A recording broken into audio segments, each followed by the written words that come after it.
Welcome to 2Cents FC. I'm your host, Amobi Okugo, with my guy L, back at it again. I know you guys missed us. We missed last week, obviously, everything going on. But we are back better than ever. Each week, we'll be discussing topics from around the soccer world and giving you our unfiltered thoughts and opinions. This week, we're joined by Steve Bayley, founder of Non-League America, Yacouba Niandou, owner and head coach of Goldsboro Strike Eagles FC, and Jamisa Johnson, podcaster turned filmmaker at Peace Living Films. We'll be discussing getting to know Non-League America and Goldsboro Strike Eagles FC, and discussing the documentary they all worked on together. It's going to be jam-packed. We got a lot of people on our podcast, on our show, and I'm for one, am really excited. So, pleasure to meet all you guys. Thank you guys for joining us. It took a while for us to get situated, but here we are now. Thank you for having us. No problem. So the first question we ask for any people that come on the show is when did you fall in love with soccer? We want to start with you, Steve. You know, I played soccer as a kid. Starting at a little late, probably 12 or so. Right around that World Cup '94 time. I'm 39, so that was my first exposure, and then I was always kind of keeping in touch with it from a arm's length, I guess, over the years. But then during the unemployment stint in 2008, at the bottom of the recession, I had a lot of time on my hands and just spent a lot of time watching Fox Soccer Channel.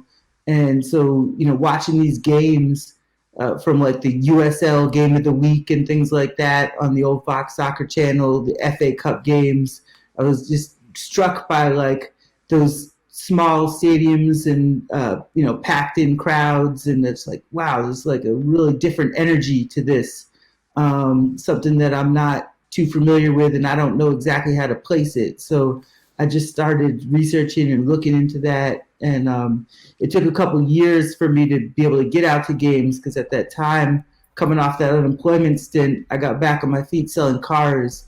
And one thing about selling cars is you can make some money, but you just live at the dealership, right? So I'm just there Saturday, Sunday, every week. So I could never go to any games.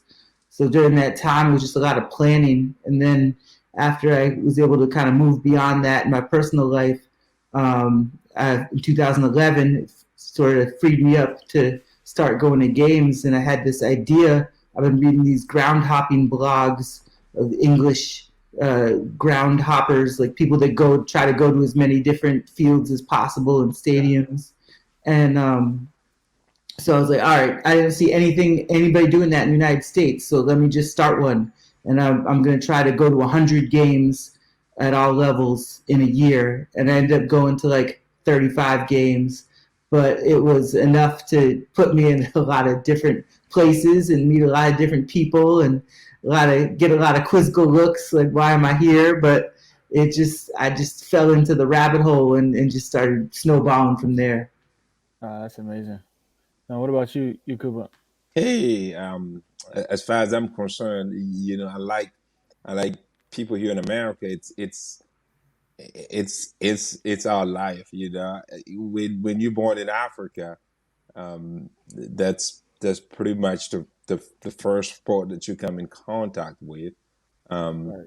We don't wait to see soccer on TV, or we don't wait to see soccer on stadiums and stuff. As you walk out of your house, the only thing you wait for is that ball to come out from somebody's. You know what I'm talking about, Amobi. So, yeah. It's something that we come in contact with. The first time we step outside, and when did we fall in love with it? From the day we start playing it, since our childhood, and it's something that we actually get in contact with pretty early. Unlike other countries, and I say, besides Brazil, I don't think there's anywhere where you actually come fairly quick in contact with soccer than in Africa. because we don't require kits, we don't require balls. Sometimes we I remember times where we actually play soccer with some socks all balled on together, and that's what our ball was. So fell in love from the day one that we were able to pretty much walk, I would say. No, that's amazing. And how about you, Jamisa? Actually, Steve introduced me to soccer. I started like shooting a bunch of different other stuff, and Steve was in Delaware. There's a Delaware club out there, Bear Fight FC. And he was like, "Did you ever film soccer before?" And I was like, "No." He was like, "Come on." And I was like, "All right." And then he hired me to film the game and then ask the question. And I also was catering food at the soccer game as well. So what I've grown to love about soccer, I think after like filming it and watching the games, I think I love the aggression and the teamwork. You have to be at the right place at the right time. So I actually apply that to life while watching as well. So yeah, that's what I love about soccer. No, that's amazing. I think it was really interesting to, see how you guys all connected, because when Elle, did the show notes, and I was like, wait, how does everyone know each other? So how do you guys, how did everyone get connected? That's what I want to know. So I connected with Jamisa because I was a major fan of her podcast. Mm-hmm. So I've been listening to the Church for the Wild podcast that she's a co-host of for years and religiously. And just like it really struck a chord with me on a lot of levels.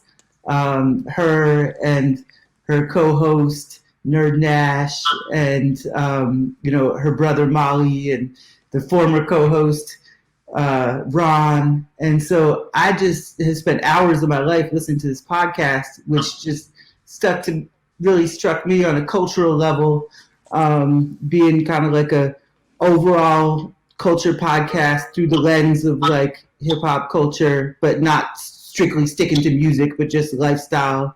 And so that knowing about the podcast, and then I was always talking about, I was working and filming and editing all the time. So I guess Steve checked out my work. Yep. Check out the work. And then at the same time, through Non-League America, I had been interested in supporter ownership and some of the stuff that Bear Fight FC was talking about.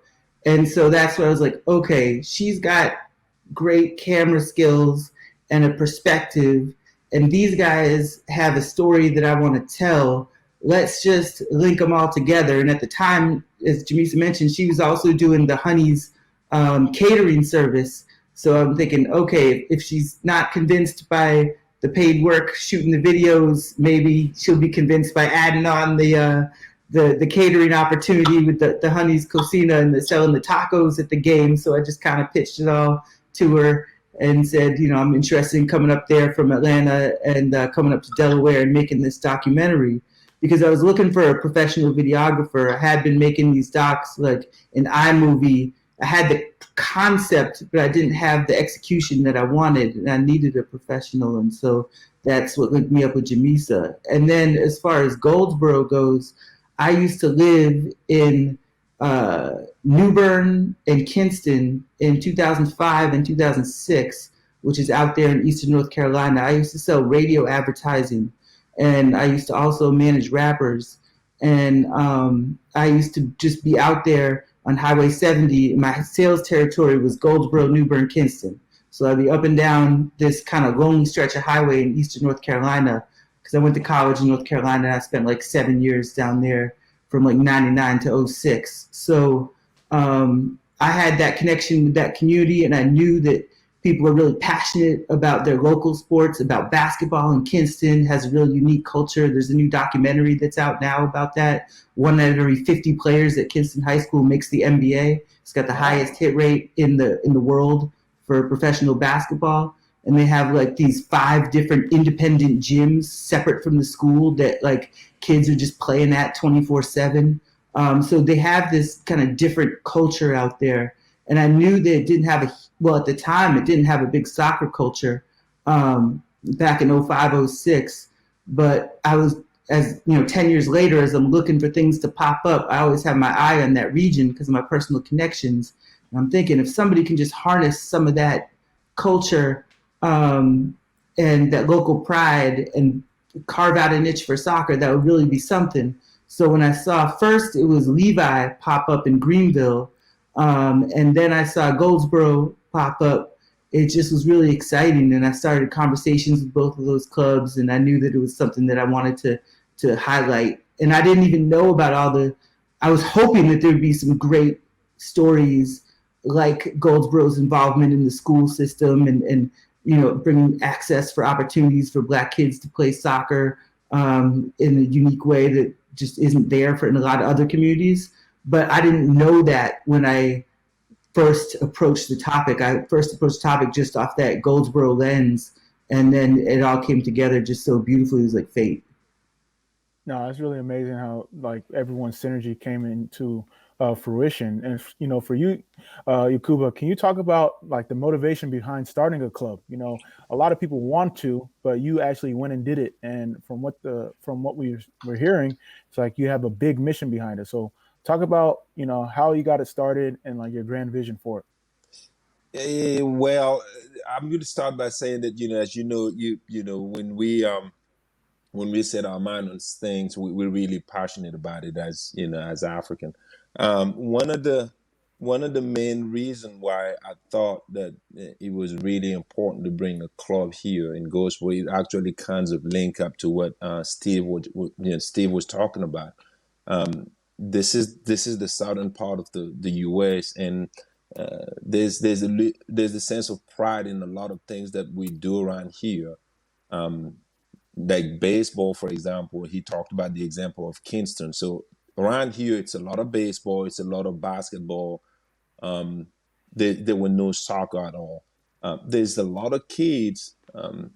If you look at in the Hispanic population, in the Black, population, in the Caucasian population, there's a lot of kids that do have the ability and the talent to actually get to some high levels. We have kids that because of Goldsboro Strike Eagles, we have to actually get to college level. So that's already something that it would have not been done if they didn't have that platform. So when we first started, we actually wanted to field teams that would play in the youth level. But with the politics of soccer, you cannot have youth teams for let me put it this way. It's kind of complicated to have youth teams.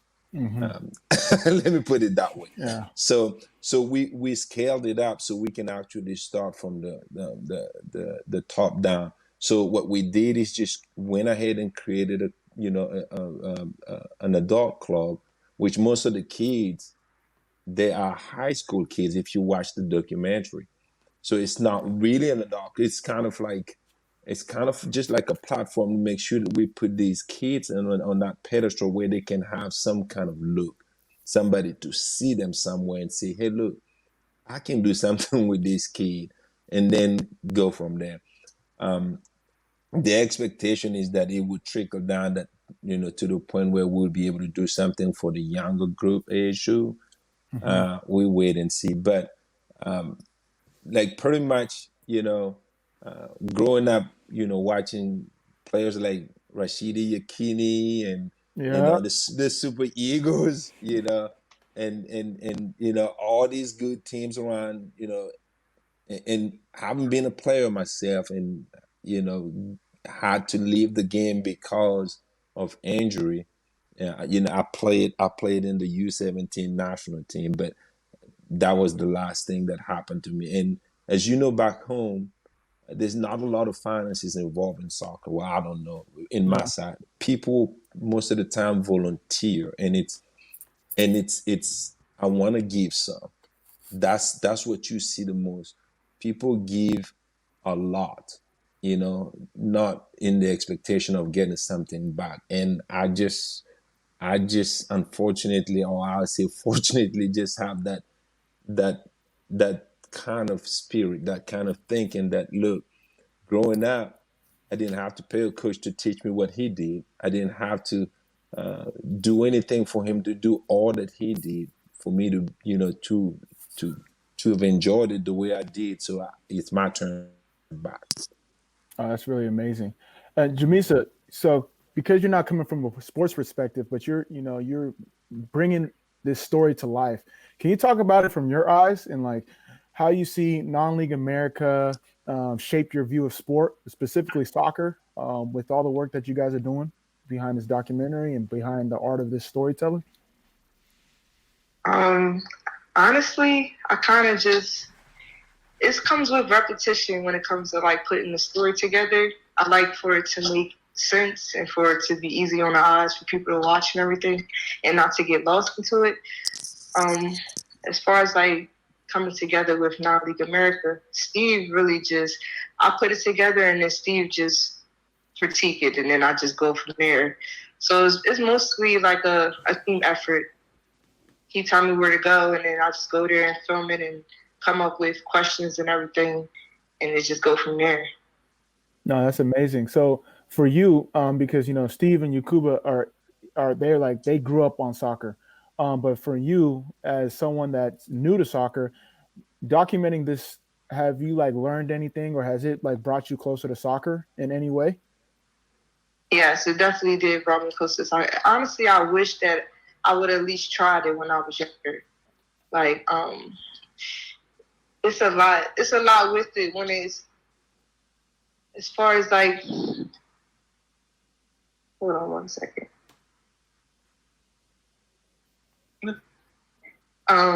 As far as like the game, I learned the defense and offense and all of that pretty much.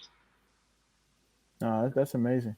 So, Steve, like, obviously you're bringing more awareness to soccer, through this documentary, starting your own league. So ultimately, what's your mission? And like, can you dive in? Because I feel like you're the linchpin in all this. Like, what's this docu-series mean in terms of building a brand? And Yeah. So my mission is to create fundamental change in the American soccer system. My goal is, I'm a pretty vociferous promotion relegation advocate, open system advocate, but I would say that I get tired of like the Twitter trolls and people who just kind of spout off opinions but don't really do anything about it. So my goal was to do something, to make something, and to create, like, I work in advertising and I'm a strategist. So it's my job to do research, deep dives, and prove opportunities out. Like, the brand should play in this space. You know what I mean? So when I look at all the talking points about promotion and relegation and the open system, and my job is to create content that proves out the case of and tells the story of the real people whose opportunities for building equity in independent clubs is being robbed by this cartel of a soccer system that operates in the United States. But rather than just keep it there and just rail against Soccer United marketing and stuff like that, let's build it. Let's actually put the work in to build it up from the ground up. Let's create these connections in communities, and let's showcase these communities where connections are already being created to say that, hey, this is the alternative. These clubs, there's a club here in Chicago called Morelia of Chicago, and they get like between 1,000 and 4,000 fans out to every game, all Latino. But this club's historic. It's been here in Chicago since 1969, and there's clubs like that all over this country. Not all that size, but there's a significant number that are that size. Tournaments, so if we can get the scale and bring in a brand partner, that's my goal, to really get behind this, who would align with that platform. Somebody like Puma, somebody who might be locked out of a contract with, say, some, but willing to plan a stake for the players, for the communities, and to do it at scale. So I have a spreadsheet with over, now it's up to over 250 different clubs, tournaments, opportunities that would make for compelling stories. Everything from the Madame Juicy tournament down with the Haitians in South Florida, the up in St. Paul, Minnesota, they have the Hmong tournament, that Hmong Freedom Festival. Like I've done years of research compiling this kind of database of the soccer underground, and so my hope is to bring in a brand who will like unleash that at scale. So we could do have multiple non-League America trucks like I have wrapped, and multiple teams of multiple Jamisas, editors, small nimble teams of like an interviewer, an editor, and a videographer who would travel the country and cover different from those cultures that they're covering. That would be the ideal. To have insider perspective, do documentaries in every different language that these clubs speak, and then translate them with subtitles. Just have build this kind of super Copa 90 specifically of United States independent soccer clubs. No, that's amazing to hear. Yeah, see, that's a good segue. I'm sorry to cut you off. Well, that's okay, Al. That's okay. What I wanted to add is that guys like Stevens are like really pioneers. You think you think about it. Us sitting down today is because of him, trying to link his passion of making sure that non-league football is known out here in the U.S. With supporting little clubs like we are, and workers like Jamisa. I mean, it takes somebody having a vision to do that. And us sitting down today, talking to an elite like Amobi. I mean, let's call it that way, because you've played in the MLS, you in the USL Championship, so it links up, from non-league America to a little club like Goldsboro to an independent cinematographer like Jamisa, to us being on 2Cents FC and whatnot. Maybe Amobi would take us somewhere. It's amazing. I really respect the work that Steven is doing. It's like I said, he's a pioneer in what he's doing, and I can't put in words how we grateful for people like him, and how we're thankful for being at least able to sit down and have a conversation. Viewers being able to see things about other people trying to do stuff for soccer. I mean, it's just amazing, like you guys said. It is.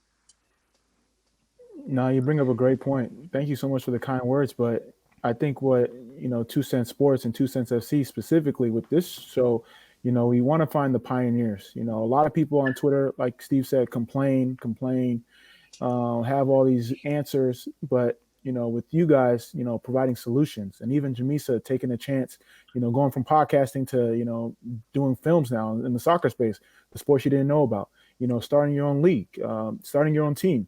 These are all examples of, people taking advantage of the platform they have and growing the game of soccer, because, I've played from youth club to competitive to ODP to residency to national team to first division, second division, men's league. I've done all of it. But the reason why I've been able to do it is for guys like you, Steve, Yacouba, and ladies like Jamisa, because you guys have taken a chance and sacrifice. So commendable for what you guys are doing, and it's a pleasure to have you guys on. Pleasure to be here. And I want to back up a little bit because Steve was getting into something juicy that I wanted to touch on. So with you being in marketing, ruffle some feathers. No, not even that. So with you being in marketing and advertising, I want to know, and you kind of touched on it a little bit as you were explaining, but I want to, and I know you've probably thought about this, so I want to get your vision on. So say you were in some place, right? Yeah. You know, and you were tasked with growing, the NISAs and the USLs up to MLS level. Like, what are some things that you would do to kind of elevate these leagues? Well, I mean, aligning with global standards is number one, and getting rid of the owner wealth requirements so that anybody with some money and a vision. Look, you can't be a broke boy and just start a club at any level. Like, you got to have some money, but there's a lot of wiggle room between broke and 10 million, right? So there's a lot of normal people with some money, successful people who just don't have a reasonable place for them to invest that money and build a club and have any expectation that they could make money in this game because of the way it's structured. So, if it's something as simple as aligning with trading compensation and solidarity payments so that a club like Goldsboro Strike Eagles could develop some players, sell them to a bigger club, get some money. It's not always about 70 million for Pulisic. It's about 20 grand for this kid out of Goldsboro to go to another club, and to create pipelines like that and profit motives for clubs to do that. And that's how it works everywhere in the world, like except for like 3 countries, right? That is how it works. More money is flowing in that system than in some countries than in others. But even like taking it to Africa, like, clubs are selling players, across internationally in Africa and out of Africa into Europe and domestically in clubs. Like, that's just how the sport works. So aligning with international norms would allow us to create a market where it doesn't exist. And you see that American investors see that market, because even today I was looking at Twitter and seeing what Ryan Reynolds investing in Wrexham AFC, which is, was in the 4th or 5th tier of English football. So it's like there's American money going in, finding those gaps that could be opened domestically that the system just doesn't allow. Why can't somebody who wants to invest 500,000 find a reasonable place to try and turn that 500,000 into $1 million, 100,000 into 250?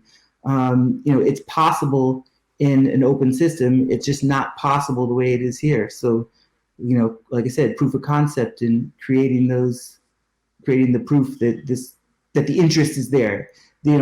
People with the interest against opening the system, I think, want to create a narrative that it's just because people don't care about soccer. It's just because the interest isn't there. But all the research that you do shows that people are interested, but there's no place for that interest to land in our system. It lands elsewhere. It lands in their home clubs in their native countries. It lands. MLS has like 7% share, I think, of TV ratings in the United States. So obviously there's a huge void in the market. So just to add a little something on that, not at Steven's level because I'm not a strategist, but for us, for example, as soccer coaches and people who feel like we look at it, people who look at it with a different perspective, coming from Africa and having lived somewhere in Europe and coming here to the state, the first thing to do, I believe, is to kill pay to play. That is one of the main reasons why, for example, you have 95% of the talent that you can actually have on the market not being seen. What am I saying by that? You think about club soccer. The kids that are playing club soccer are the ones that can afford it. Most of these talents that that are actually streamlining through us, for example, Goldsboro Strike Eagles, you don't pay $1 to play with us. We don't.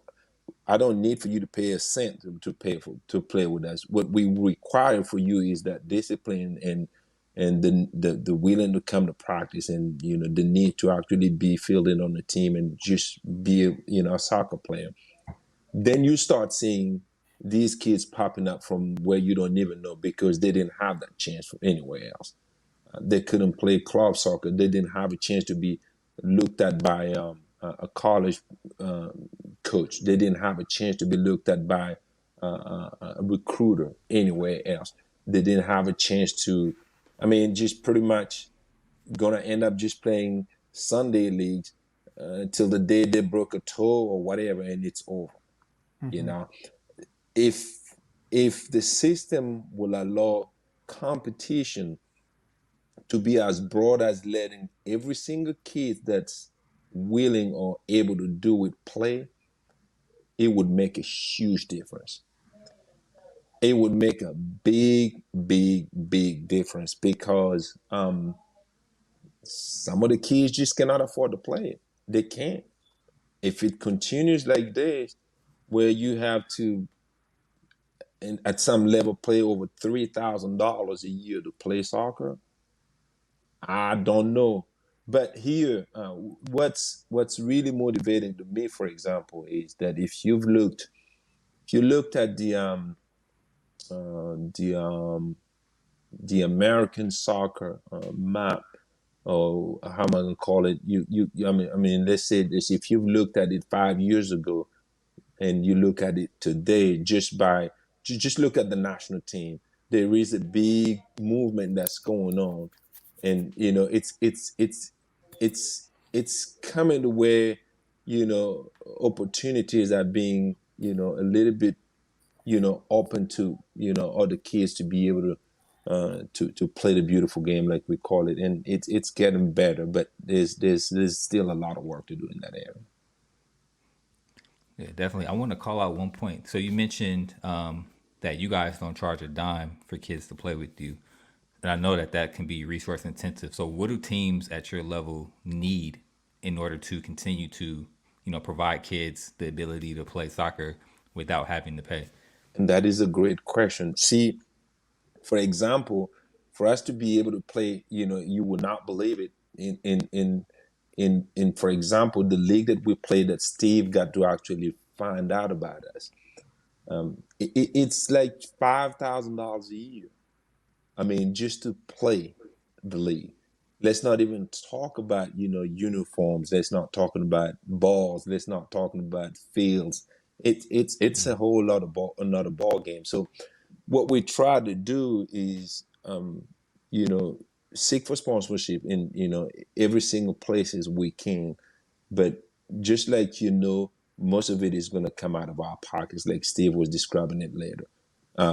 It's just something that you cannot help it. If you start it and the sponsorship is not there, yeah, it's going to have to come out of your pocket, and that's where we struggle sometimes, because you think about it, you have your own your own family, you have your own stuff going on, and then unfortunately you have these kids that are looking up at you also to make it happen, and it's a struggle, but like you said, it just takes. They say that there's 30 MLS team, there's however many USL championship team. They every single team can say, look, here's how we're gonna create our pipeline. We will go through this local team to this local youth team to this local youth team. And I think there's some kind of approach that the MLS started that way, where they will actually sponsor downstream. I think so. I'm not positive.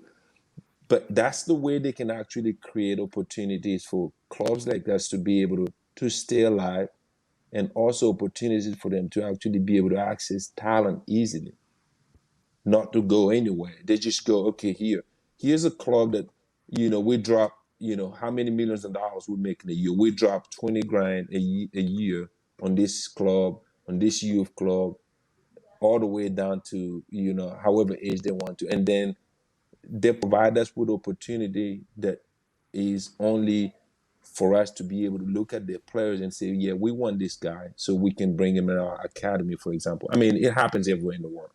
I don't know. I know you know exactly what I'm talking about. Amobi. As far as clubs goes, they have clubs that they actually sponsor, and those clubs provide them with players and whatnot. So that's the way it can actually help little clubs like Goldsboro and any other little club that you have that has to struggle to make means work, and just have a little bit of relief of not thinking about, okay, how are we going to be able to do this next season, how are we going to be able to do this next tournament, how are we going to be able to afford the next 30 balls. I think somewhere the Giants would have to step up and look down a little bit and see what exactly we can do to help, and link clubs and organizations and just be the parent organization, for example. Can I jump in real quick on that? Yeah. I think that the opportunity though is still not having to be dependent on that kind of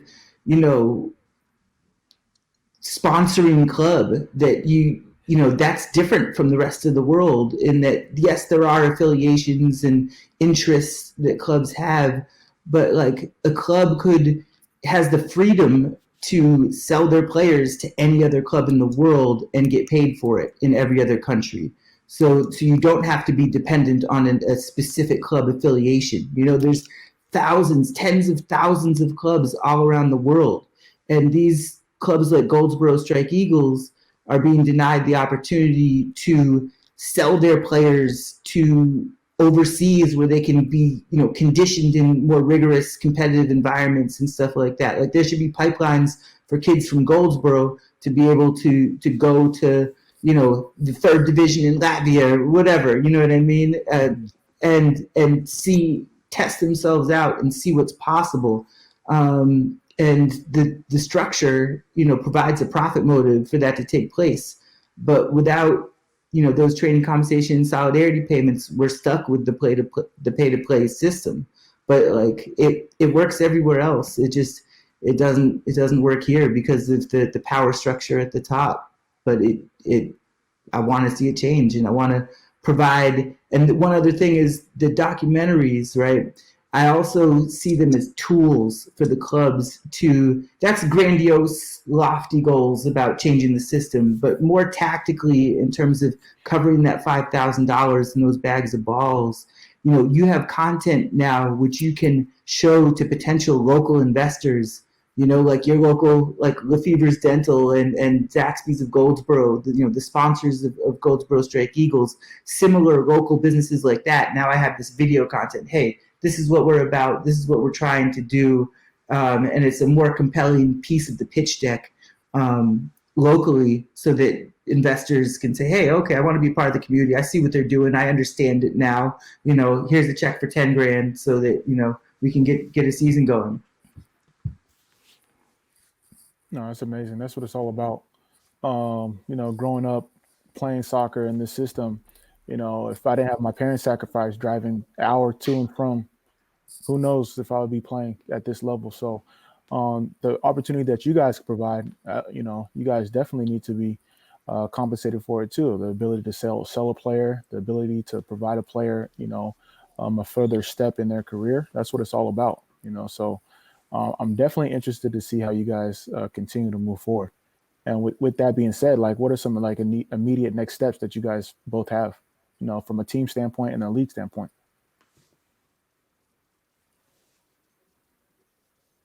Who wants to take it? I can go ahead with that. And like you said, as a team standpoint, with being lucky enough to have come across Steven, that gave us this boost by filming this and putting it out there and letting people see it. The hope is that people would be more interested, not only not only, for being sponsors, but at the local level, people would be more enthusiastic on coming to see games, for example, and that maybe that $5 at the door that they will pay would make that difference, and that we won't have to, the need to go and knock at anybody's doors and go, hey, look, what is it that you can do to help us for this season, and then maybe we can be self-sufficient, and with that said, it's for us also to better ourselves as organizations. You already you have a name out there now. What is it that you need to do as far as an organization to show the people that, hey, look, this is what we are about, and it's nothing else but that, and that whatever you're about is something positive. It's something uplifting, something that in the community it will bring a plus. And I think it's a selling point for little clubs like that, to be able to show that, hey, look, we're working as hard as we can on and off the field to make these kids better. Whether they end up being professional soccer players or not, we know that at least character and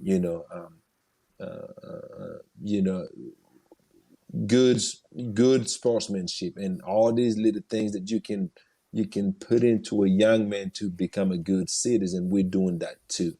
So it's not only about the struggle on the field or the soccer part, but the holistic part of that person that we're trying to actually build a good citizen. And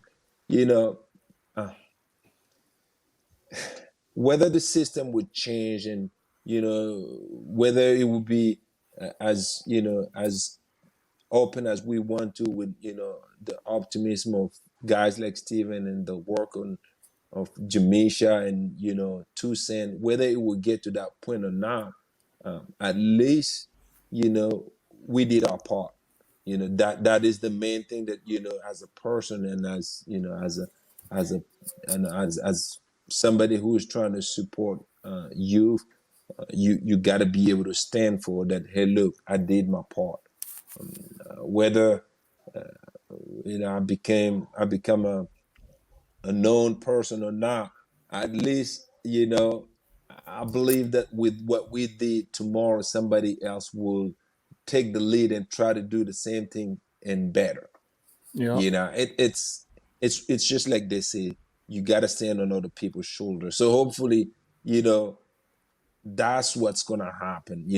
Repetitive. You're gonna have people that will come out and say, "Hey, look, the system is not the way it's supposed to be. In order to make this thing better, we have to go this way. I know these guys went that way; they failed, yeah, but I will go that way because it's the right way." And we keep building up. I guarantee you, at some point it will be something different. Building on top of one another, I think. That's good. Yeah, for sure. And that's actually one of our missions here at 2Cents Sports, but specifically 2Cents FC, is we want to help grow the game and give access to the game to underprivileged kids. So we'll definitely link up offline. Steve, Yacouba will link up and figure something out. See how we can get involved as well. Absolutely. And talking about that local relevance, one of the things that we've been doing in promoting this doc is, Facebook is an amazing tool when it comes to, targeted advertising and the kind of granularity that you can put together. So I've been pushing this doc in a variety of different overlapping profiles. And a lot of these different profiles I've been pushing are like geographical, in Goldsboro, I have like a North Carolina soccer fan bucket. I have like a North Carolina under 40 soccer fan bucket, to try to get like the chatter of the existing soccer community. Then I also have a Goldsboro non-soccer hyper local bucket that I'm pushing it out into, and like just to get it resonating in the city itself. Then like a slightly wider regional bucket. So that's kind of been the strategy in terms of spreading this doc around, and how we've got it pushing 60,000 views in 3 weeks. It has been just like being really strategic in trying to get it out to the right people who will care about it.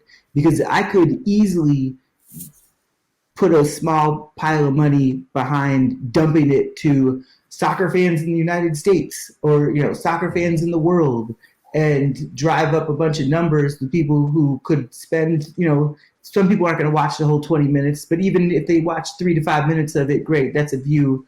But what are they really going to act on? What are they going to do with that other than spend those 5 to 20 minutes watching the doc? But if I target it to people in Goldsboro and I target it to people in Wayne County and surrounds, then we can drive relevance for the club and the community digitally to hope to have a greater chance of translating that to people walking through the gate and paying $5. No, exactly. I personally love the fact that you guys are sharing your story. I mean, me and Elle have talked about it numerous times that more soccer teams need to share their story. So I want to give it back to Jamisa because I feel like we've been, we had to give her some time too. What other projects do you have? Like, you've done a soccer documentary now. Are you would you want to do more in the future? I know Elle probably gonna hit you up after this about some things in the works. Sure. I would definitely like to do more. I really want to do short films. Like, that's what I feel like I'm about to start getting into, because that's the reason why I picked up a camera in the first place back in 2012. But, I feel like documentaries just gave me more practice and more avenues to get noticed and just to keep my, so I could be boundless, being able to touch on many different avenues. But I feel like that's not for me, short films. No, yeah, I love to see that, especially in the soccer space. From the United States standpoint, I don't think we see enough. So it's exciting. I'm definitely going to tap into you guys' documentary, and it's important, to get behind the story. That's what it's all about. Definitely. Yeah, for sure. All right, so let's switch gears a little bit. We're going to jump into one of our favorite segments of the show, no card, yellow card, red card. So for those who aren't familiar, this is a rapid fire segment of the show where I'll shoot off a couple of topics and our guests, as well as Amobi, will give their opinion on said topics using the soccer card system. So no card is obviously I'm in agreement. Yellow card is I can go either way. And red card is I disagree. So each topic I give out, I want you guys to give your card rating as well as your reasoning behind giving that card rating. All right, everybody got it? Yep. All right, cool. So first one, no card, yellow card, red card. Toni Kroos critical words towards Pierre-Emerick Aubameyang's celebrations. So if you're not familiar, Toni Kroos in an article or on a podcast actually criticized Pierre-Emerick Aubameyang for his celebrations, saying that those types of celebrations aren't reflective of being a good role model. So Yacouba, I'll let you go first. Aubameyang celebrations.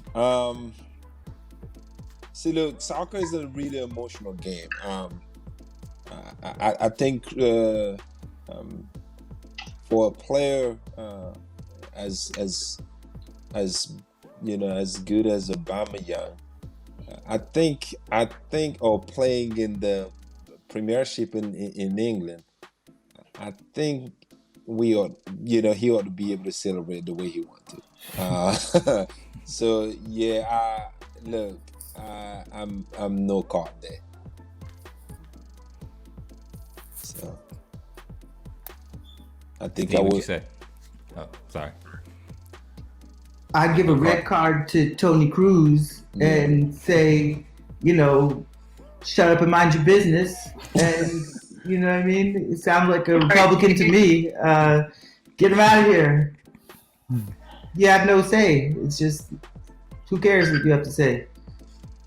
Your time's come, passed. Shut up. All right. All right, Jamisa, what you think? I'm gonna go with Steve.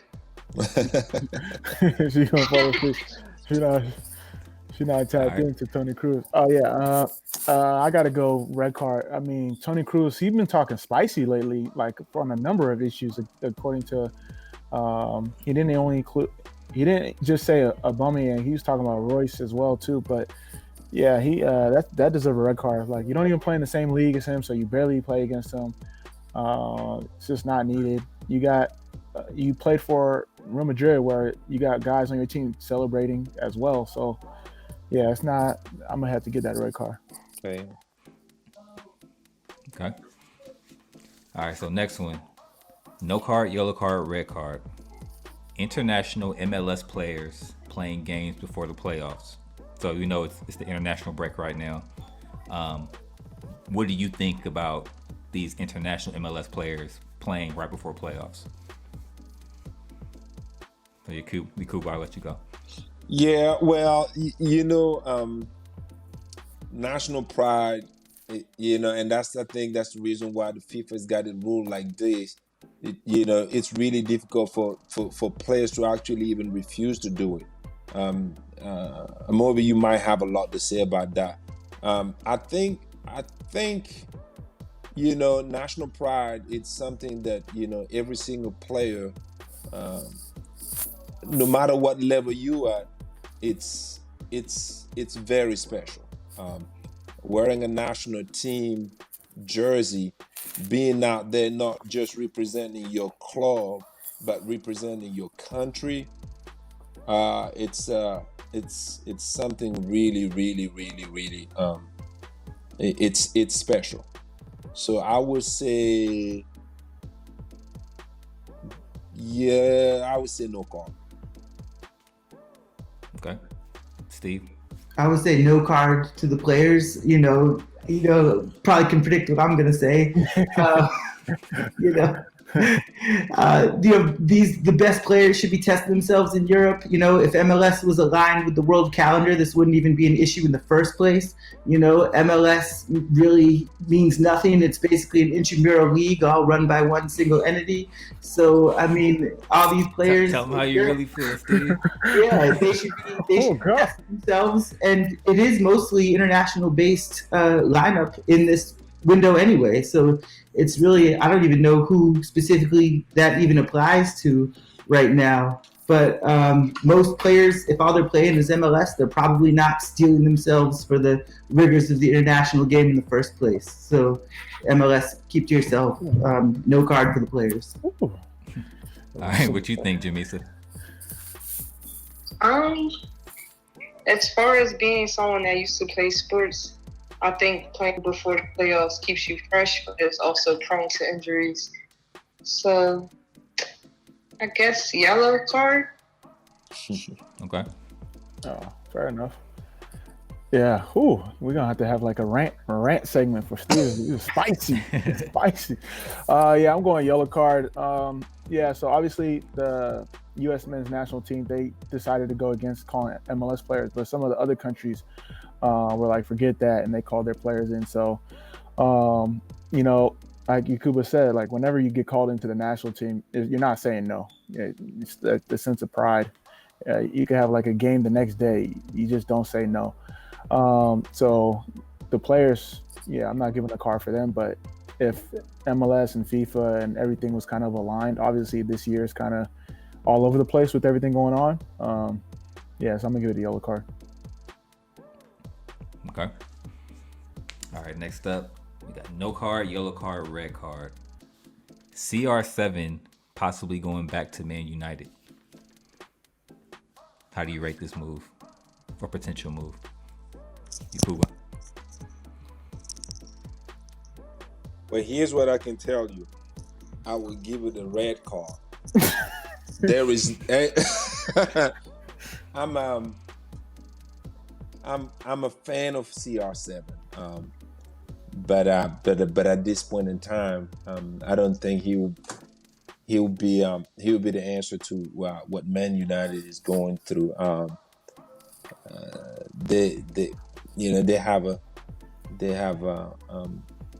a stiff incline to actually get on top of. I'll give it a red card. and I don't believe he would actually do that moving red card. Okay. Steve? I'm kind of split because Man United need help, right? They really need help. They need help anywhere they can get it. But, I mean, the best place for Ronaldo to go is probably like a jail cell in Vegas, right? With the charges against him. But Boy talking I kind of like it. They need help anywhere they can get it, and whatever they're doing now just is not working. So like I could see a real reasonable case for him to go if they back the money truck up. Like maybe he should go, but I'm gonna give it a yellow because you can see both sides. All right, Jamisa, what you think? Honestly, I'm not even sure. Respect the honesty. All right, I'll go. First and foremost, we might have to get like a. We gotta use your skills. Make a jailhouse FC shirt with Cristiano on it. Let Steve use his advertising skills to promote that. Hey, let's do it. I'm going yellow card. Man U, they need help in more ways than one. They need to get rid of management, front office execs. Obviously, Cristiano would be good, like for the story, and then obviously his talent's still there. He'd only can play number 9, but Marcus Rashford is there. So, I'm gonna just give it a yellow card. I don't think it's gonna happen. Yeah, I don't think he comes with Ole as the manager anyway. Nah, yeah. All right, last one. No card, yellow card, red card. USA ties 0-0 with Wales. How do you think the progress is? Yacouba, I'll let you go. Well, like I said, you can look at the US team 5 years ago and look at it today. There's definitely a little bit of progress as far as the roster goes, and I don't know what you associate it with, but it's getting better. Time with Wales, I don't think we should have we should I don't know, but I don't think it should be too much of a big deal. I don't think it should be underlooked either. I see yellow card. It can go both ways. Okay, Steve. So I watched the game, and I had my laptop on me trying to do work like at the minimal required bit while I was watching the game. But I say no card. I really agree with having all these kids out there playing together. I agree with scouting every corner of every U.S. eligible citizen who could possibly be put on the roster. I agree with like aggressive recruitment of those players, getting players like Musa into the system to try and convince him and make the case. Like Odasowi, like all these different players, Cardoso, like this is what they should be doing. They should be scouring the edges of the earth for any player who's got talent and could. And the U.S. is in such a unique position because we have citizens all over the world. A lot of other countries just don't have that. So we should be taking advantage of it. We should be bringing all these kids in when they're young and get them, excited playing together. It's just a great thing. So I don't put any pressure on a 0-0 tie with Wales on a friendly and empty stadium. Like it just is what it is. And I've seen so much worse.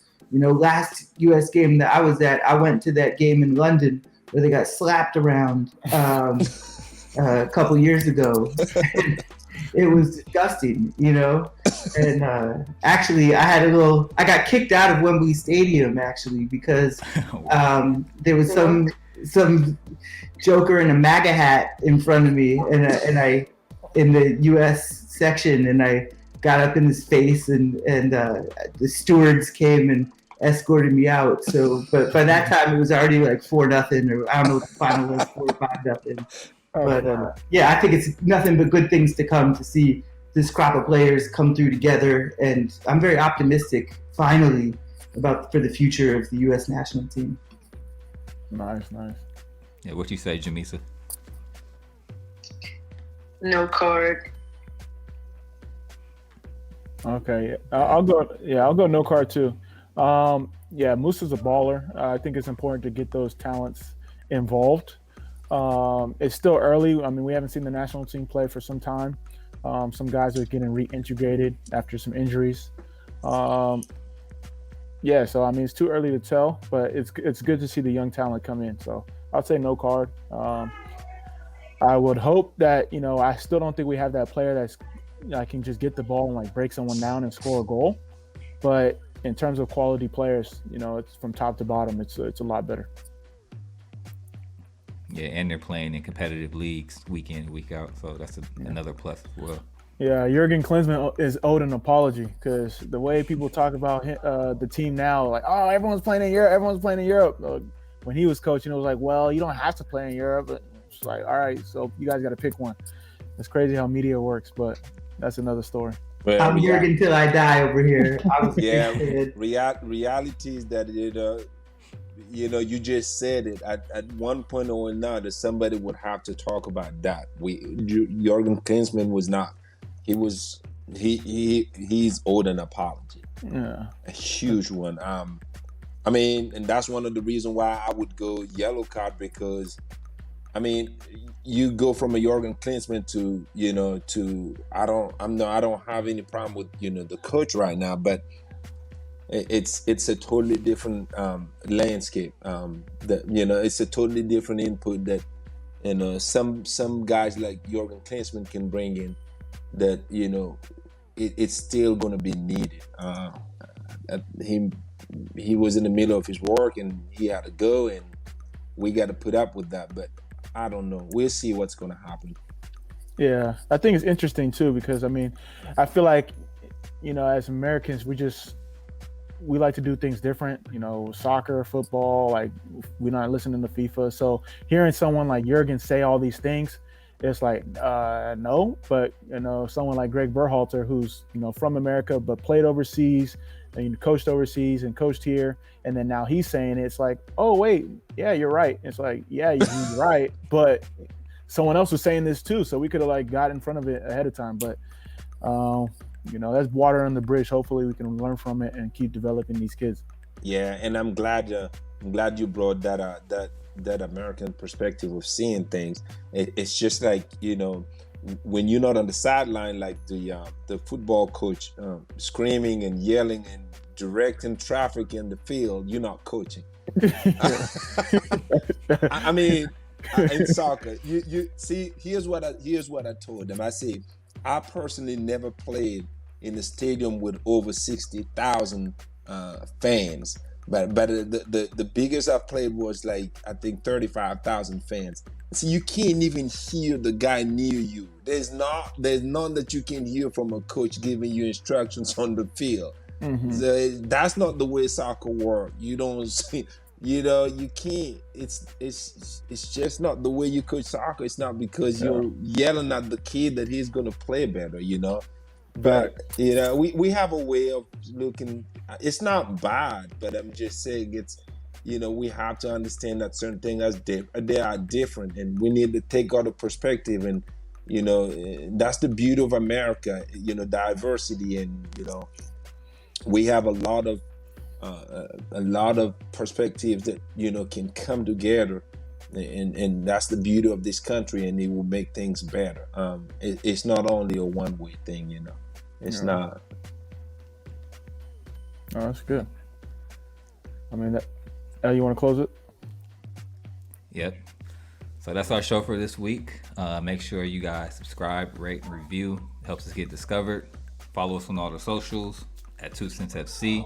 Where can they follow Goldsboro Strike Eagles on the socials? What's the handle?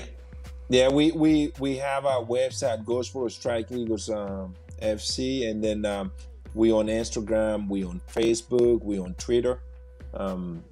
Steve actually hooked us up on all these things. He's like, "Guy, you gotta be on social media." So thank you, Steve, and we really appreciate everything that you did. And I wanna take this opportunity also to thank 2Cents FC for having us on the show and then trying to put some light on the darkest part of soccer here in America.